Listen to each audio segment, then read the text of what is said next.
Hello everyone and welcome to the second tutorial on R for the network analysis course here at Insper. Today we're going to focus a little bit on functions and why they are useful, how can you write your own functions, and so on and so forth. This will become increasingly important, especially after session 3. Okay, so actually you have already encountered many functions during this course. Okay, and what functions are is basically that they are a type of data structure that allows you to automate some procedures or some tasks, some common tasks, so that you don't have to write an entire code over and over again. Okay, so as I mentioned, you have already been introduced to many functions. So let's start by looking at some of these very simple functions that we have previously encountered. Okay, so I'll start here a new script. Okay, and I'm going to write the code here, and then when we run, it is going to appear here in the console. Okay, as usual. Okay, so the first function that you are probably very familiar with already is the function sum. So we can, for example, try to sum 2, 3, and 1, okay, and then you are going to get 6. You see that when I press enter, the result is appearing here, which is exactly what we were expecting, right? There's also another function from the very first class, which was the square root of 25, for example, and then you get 5, which is the answer. You can see here that the answer is what we were expecting, right? You can actually perform this function over a vector of elements, so you don't have to do it one by one. For example, you could simply have the square root of a vector given by 9, 16, and 25, and then you get the 3, 4, and 5 that we were expecting right here. Okay, or, which is probably easier, especially if you're going to use this vector 9, 16, and 25 over and over again, you can save this into a vector. So I'm going to call this vector, okay, just to make any confusions with vectors. And then I'm going to call this the C 9, 16, 25. Okay, and when I run, you can see that now we have this vector here stored in our global environment. Okay, and then I could simply here type the square root of this vector. Okay, and then we would get the same result that we found previously. So 3, 4, and 5. Okay, so these are, as I mentioned, some very simple functions from the very first lesson. If you have any questions about this, you can always search for the help inside R, so you can type the question mark and then, for example, the name of the function, so the question mark square root, and then here in this pane you are going to be able to find some documentation explaining the function. So you can see here that the square root of x, the arguments that it takes, in this case it takes just one argument, which is x. So you just plug in a number or a vector of numbers, for example, and then you are going to find the answer that you are looking for. Okay, and you can see here that there are some examples. So if you have any difficulties with understanding the arguments of a function, you can always use this help feature here inside RStudio. Okay, this is actually very, very useful. Okay, there are some more complicated functions that we have already seen. So this is the R Markdown document for the first session. Okay, so there were like lots of functions here. One of them is this library igraph function here. I'm going to copy this into the script here, and then I'm going to run it because we are going to use this library, this package in a moment. Okay, so you can see that this igraph here has been added. Okay, so nothing appears here, but since there are no warning messages, we can be pretty sure that it has been added to the library. So now you can use the functions that are inside this function. Okay, so now going back here to this first session, we also had this one function here which we used to read this comma separated files. Okay, let me run this, and then you can see that this is reading this archive here, which was a adjacency matrix archive from the first session, and then we're storing this into this object called data. Okay, so this read.csv is another function, and this is actually a very, very useful function. Okay, then we had, and this is going to be the focus of the third session. Actually, we could, for example, plot these networks here. So let me just copy this here because we need to create these objects, right? So now, okay, so now we have an object network here, and then now I'm going to plot this network. Okay, and this is loading, and here it is. Okay, so if you remember, this was a very messy graph from the first session, so it's not very helpful.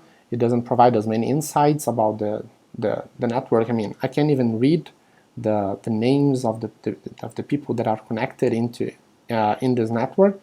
So simply plotting this network doesn't help me much, and this is why the functions, they have this very important part, which are the arguments. So if you go back here to this document, you will probably remember that after we plotted this messy graph here, we plotted this different graph here. Okay, so I'm going to copy it to this to the R script here. Okay, and then I'm going to, oops, I did not plot this. So now I am plotting this, and you can see that we have this graph which is much cleaner. Maybe I cannot know anymore who is in each node, but at least I can get I can look at the structure, right? So how these nodes connect to one another. Okay, and that's the magic behind all of these other things that we have added here. Okay, so in this first one here, we had simply plotted the network. Okay, and then we added these other arguments here, which changed the layout of the plot. It changed the vertex size, the edge arrow size, the vertex label, and probably could change many other things in the graph. Okay, so this is what is really interesting about functions, is that you can manipulate the way how this function is going to work, and depending on how you set your arguments, you are going to get different graphs and or different results. Not necessarily a graph, right? But yes, you could change a lot here. Okay. So this is just for you to see that you have already encountered some functions before. This is nothing really new to you. What is new today is that we are going to write our own functions, okay? So that it becomes, this is going to be really helpful for you during this course, okay? So in order to create our first function, okay, we first need to understand the structure of a function, okay? So let me create some more space here, okay? And this is not something we are going to run. I'm just going to answer, to explain what the structure of a function. Okay, so that's why I'm using this hashtag here at the beginning, because then this chunk of line is not going to run. Okay, so the structure of a function, the structure when we are creating a function, is the following. So we basically write the function name. Okay, and this could be, for example, the read.csv, or this could be the sum, the square root, or anything that you want. There are no limitations to it. Okay, and then we would have to write function. This is not going to change. We'll get to some examples in a moment. Okay, and then inside these brackets here, the parentheses, actually, you are going to write arguments of the function. So here I'm going to call it arg1 and arg2. Okay, just so that you have this example. Okay, and then okay, so you have to open this bracket here, and that's where you are going to write what your function is going to do. Okay, so in this part here, this function is actually going to do something. Okay, so let me just write here that this is going to do something. Okay, and then since it has done something, it is going to also return something in the end. Okay, so return something. Okay, and then you close the brackets here. Okay, so this is how you write a function. Okay, so function name, then you call the function which creates functions. You write the arguments. You could have as many arguments as you want here, depends on the type of function you are writing. Then you are going to describe what the function is going to do, and then after a function does something, it is going to return you something like a value or a plot or something like it. Okay, so let's write our very first function, because I think this is going to be easier than just looking at this structure. Okay, this is actually way simpler than it looks. Okay, so right here at the very beginning, we started with this function sum, which sum 3 elements, okay? So now let's actually write a function that is going to sum 2 elements only, okay? Let's keep it very simple, just so that you understand what we are doing here, okay? So I will call this new function soma, okay, so that we don't have any problems with calling sum twice, okay? So this is going to be the name of the function, okay? Then I have to call the function because I am going to write a function here, okay? Then I open the brackets, the parentheses, then I write x and y. So this is how I'm going to call my 2 arguments here, okay? Then we open the brackets, and here I'm going to write what I am going to do, okay? So I'm going to keep this very simple.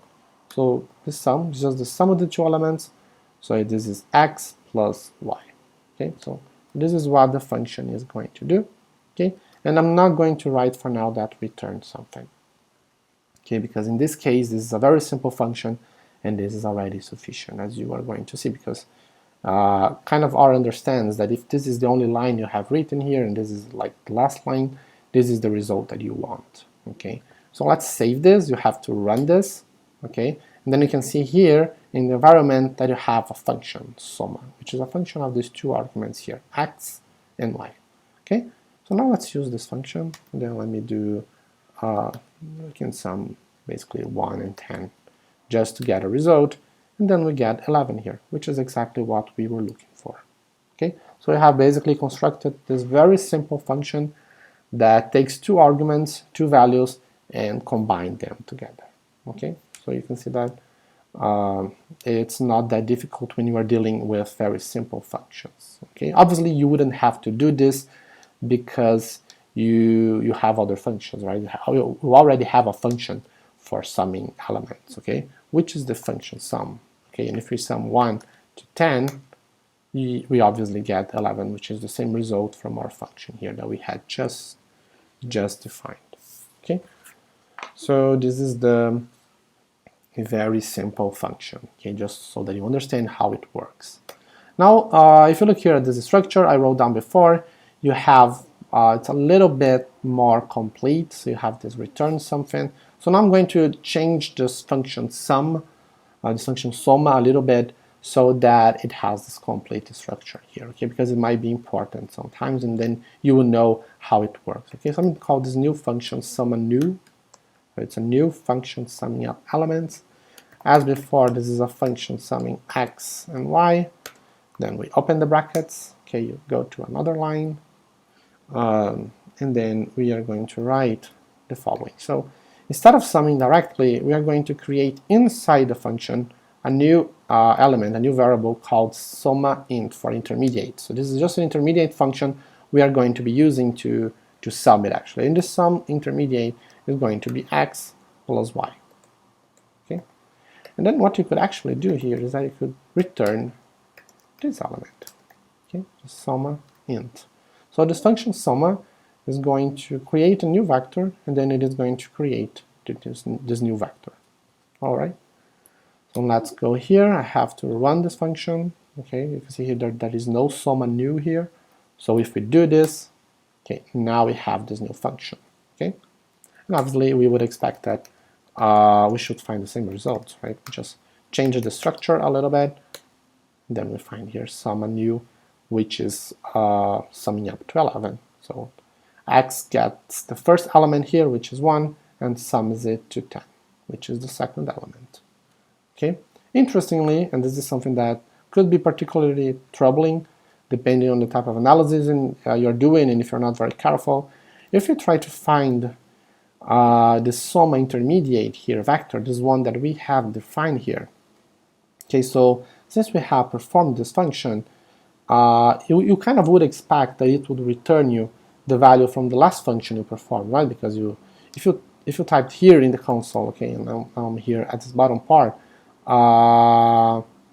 simply soma int of x plus y, okay, and then yes, this is not find the object x because I have not defined the object x, so this is going to be 1, and then y is going to be 10, and then if I do soma intermediate equal to x plus y, okay, then we would get that after running that this is the 11 that you were looking for.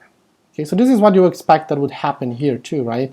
But actually this is not what we find here. Okay, so let me clean this just so we don't get confusing. Okay, so let's pretend we never did any of that. Okay, and let me simply run this summa new function here again.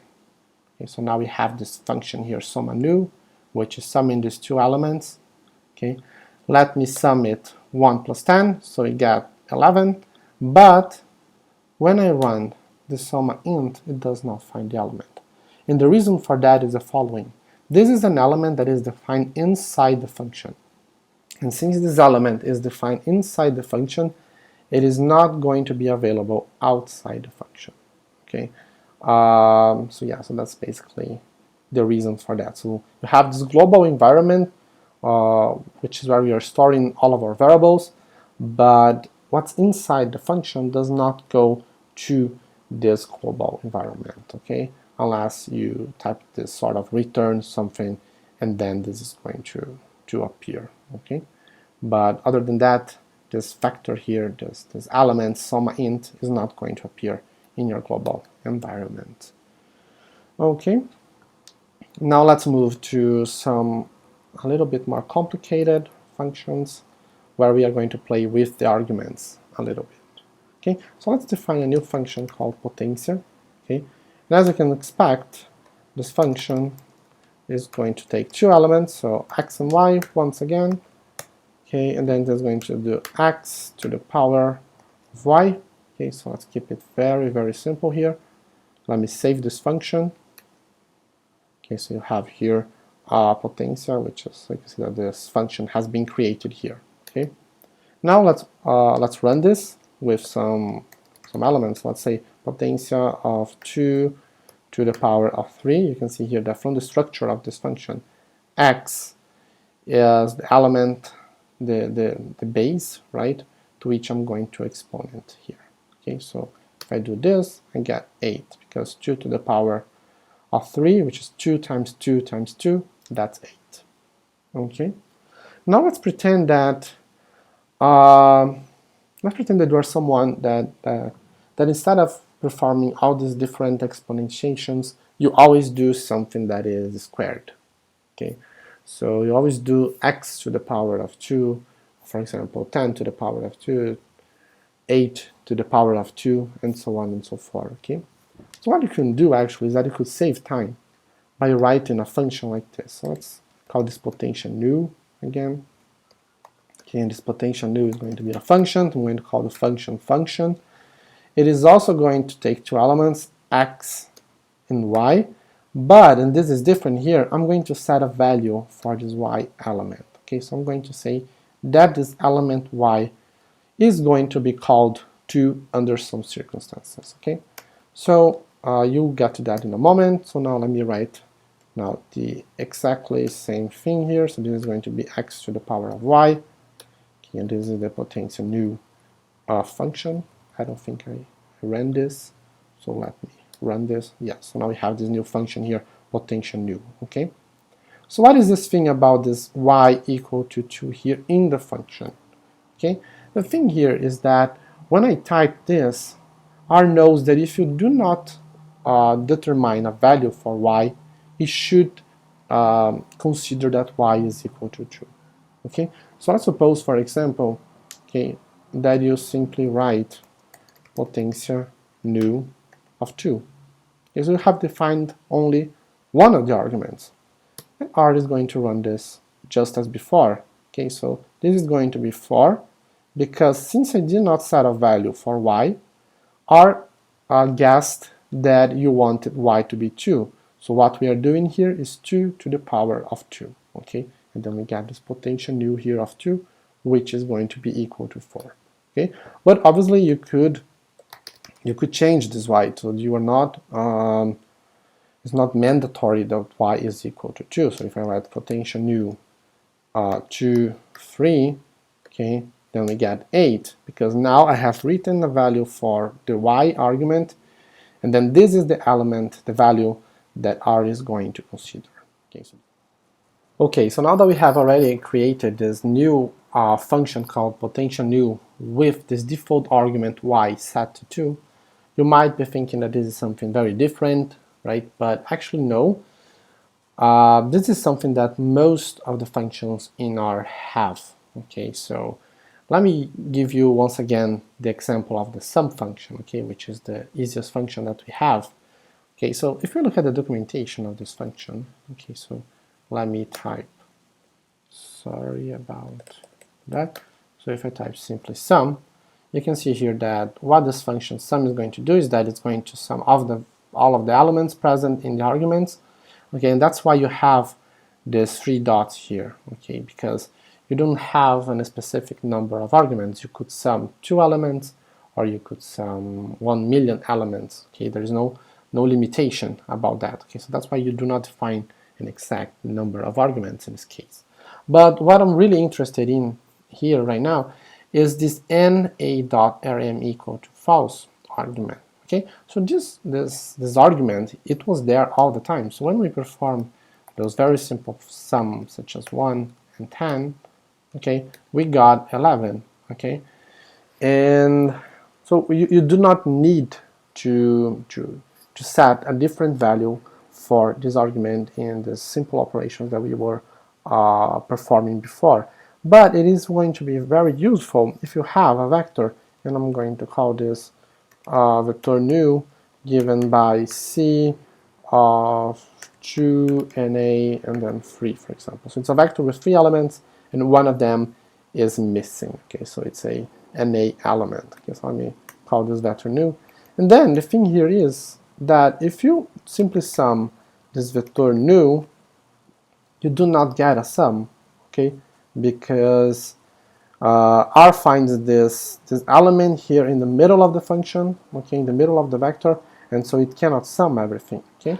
But now, if we write instead the sum of vector new, and we set this default argument not to false, but to true, then we get the sum 5, okay, because what is that actually doing here is that it is removing this na element and simply summing 2 and 3. Okay, so in some situations you will have to specify another argument, another value for this default argument, but in other cases you won't. In other cases you won't. Okay, so for example, let me take that sum 1 and 10 again. So we know that sum 1 and 10 is 11. It makes no difference, this argument, for this case. So if I have NARM is equal to false, okay, this is to 11, you can see here. And if I have the sum of 1, 10, and then if I want to remove this NA elements here, okay, it makes no difference because you do not have any missing elements between 1 and 10. Okay, so you will have to always look at the arguments of the function, and then this help session here is very, very useful, and we are going to use this a lot. Okay, so starting on session 3, we are going to define some new elements, some new functions. Okay, the functions are going to be more complicated than this function here, but the idea here is that you get at least the structure of this function, and then with practice you will be able to understand what we are performing inside this function that we are defining. Okay, so that was it for today, guys. Hope you've learned something, and if you have any question, please feel free to contact me. Okay, so thank you, bye.